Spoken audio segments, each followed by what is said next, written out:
ہاں جہاں تک رہا آپ شروع سے اگر بات کریں پہلگام کے اس سے بات کریں تو آپ کو ساری بات سمجھ آ جائے گی کہ اب پہلگام میں جو حملہ ہوا ہے وہ حملہ بذات خود یہ بتاتا ہے کہ یہ پلانڈ ہے.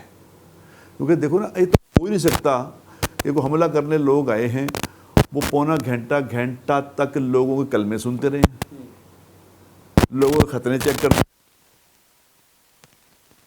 آیا ہی نہیں. یہ کیا ملک ہے کہ جنگل ہے وہ؟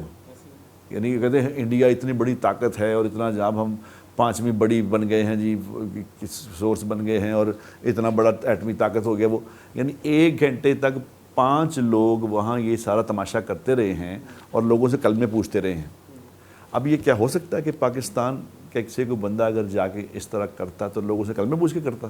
یہ تو بذات خود ایک بات بتاتی ہے کہ یہ سارا پلان پروگرام ہے، تاکہ لوگوں کو گمراہ کیا جائے کہ دیکھیں جناب یہ کلمے سننے والے تھے، پاکستانی تھے، یہ مسلمان تھے.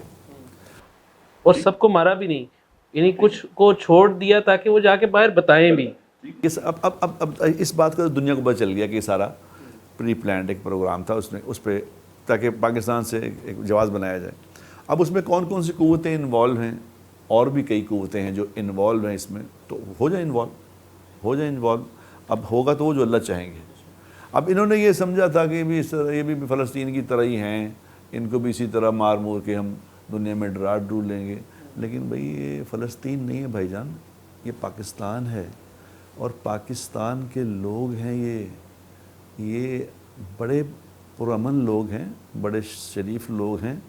مگر یہ جب ان پہ آ جاتی ہے نا، پھر یہ نہیں دیکھتے کہ زندگی کیا ہے تو موت کیا ہے.